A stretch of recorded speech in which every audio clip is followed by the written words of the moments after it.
A couple years ago, the NBA decided to switch the draft lottery odds, drastically changing the effectiveness of tanking and creating a ton of crazy scenarios, especially this season. So today, I want to talk about it. If you guys like the video, smash that like button. And my stats are telling me that well over 50% of y'all that have been watching the videos recently still aren't subscribed. We've got a ton of content coming out. Smash that sub button and let's get into this. A year ago, it was a weird feeling to have the Golden State Warriors, the dominant team of the decade, be one of the worst teams in the league and eventually land a top pick in the draft. It feels even weirder for them to have another shot at holding a top pick, possibly multiple. Their draft scenarios are just crazy when you consider everything that's going on with this roster.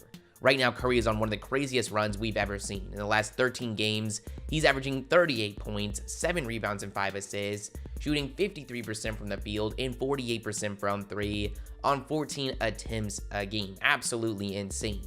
He has made it very clear he isn't regressing anytime soon. There were a lot of concerns for Andrew Wiggins coming to the Warriors, and for the most part, he's alleviated most every concern, and going forward, he's really going to be looked at as a valuable piece for this team rather than a liability. He has shown improvement on the defensive end while averaging 18 points on career-high efficiency, including 38% from 3. With them playing at this level, there's going to be a lot of excitement going into next year with the return of Klay Thompson. He's going to be coming off back-to-back years of injury, but if he returns even close to his former self, with what we've seen from Curry recently, this team is going to be as scary as ever. 2 years ago, he was averaging 21 points, shooting over 40% from 3, while being one of the top perimeter defenders in the league. Their top pick this season, James Wiseman, went down with a season-ending injury, but beforehand, while he might not have been creating the excitement like LaMelo or Tyrese Halliburton, he really looked like a solid piece for them going forward, and the reports have come out that they expect him to be ready for next season. They still have Draymond Green and solid young guys like Jordan Poole and Eric Pascal. So given how different the roster will be next season than it is today, their possible scenarios in the draft are crazy. Right now, their main assets in this upcoming draft is their personal first-round selection, which would be going to the Thunder if it's outside the top 20, but that definitely is just not going to happen.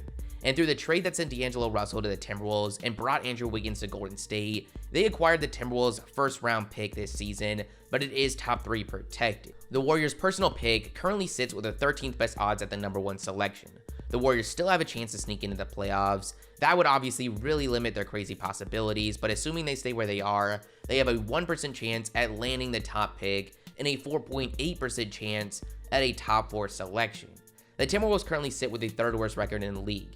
If they stay exactly where they're projected currently or land an even better selection, they're going to hold on to it. But currently, there's just over a 50% chance that they don't get a top 3 pick, a scenario where they would be sending that selection to the Warriors. So we could be looking at a situation, while very unlikely, not impossible, that the Warriors land the number 1 pick with their personal selection and the 4th overall pick via the Timberwolves. Just think about how crazy that would be. If they made both selections, we could see them grab Cade Cunningham at 1 and then guys like Jalen Green or Jonathan Kuminga at 4. So they would still have the Splash Brothers on their roster while having one of the top young cores in the league. We could see them draft Cade at 1 and trade number 4. I know it sounds crazy to think about, but we've seen a lot of teams throughout history land top picks coming from the bottom of the lottery, and that was before these new odds. This draft lottery is going to be fun, but the Warriors aren't the only team with some very interesting scenarios. The Oklahoma City Thunder, my personal favorite team, is in the middle of what appears to be one of the shortest and most effective rebuilds we've ever seen. They've got one of the best young players in the league in Shai Gilgeous-Alexander. In just his 3rd season, he's averaging 24 points, 5 rebounds, and 6 assists, shooting 51% from the field, 42% from 3, and over 80% from the line. Incredible. And there's no reason to believe he's not going to be a top player in the league 5 years from now. So just having him makes their future very bright. But as we talked about in recent videos, their exciting young core doesn't stop there. Whether it's their 3-and-D machine Lou Dort, offensive rebound beast Moses Brown, real-life unicorn Poku, steal of the draft Theo, lights out shooting Ty Jerome, crazy potential Darius Bazley. This team has a lot to get excited about as it sits right now. Now obviously I'm very biased, but still. With SGA dealing with recent injuries, the Thunder have been pulling off quite the tank. They've got the worst record in the league for the last 20 or so games. Right now they sit with the 5th best odds at the number 1 selection, but are just 2 games shy of the 3rd worst record and 3 of the 2nd worst record. It's very unlikely they catch the Rockets in record, but there's a very real chance that they can jump to top 3 odds via their personal selection. But it doesn't stop there. Through the Russell Westbrook trade, the Thunder are going to get the 2 most favorable selections out of their first round pick, Miami's first round pick, and the Rockets' first round pick, but that one's top 4 protected. I know that sounds kind of confusing, but this is how it's looking right now. If the Rockets have a top 4 selection, the Thunder will get their pick and Miami's pick, which is currently projected at 17. If the Rockets fall out of the top 4, similar to the Timberwolves, around a 48% chance of this happening, the Thunder will get the Rockets pick and their pick. Now, the scenario with the Warriors, while fun to think about, given how soon they could be back to contending for a title, is very unlikely, given they're at the bottom of the lottery with their personal selection. This one has a very real chance of happening. It really wouldn't be surprising at all for the Thunder to hold 2 top 5 selections. The best case scenario being the number 1 pick via their selection and the 5th overall pick coming from the Rockets.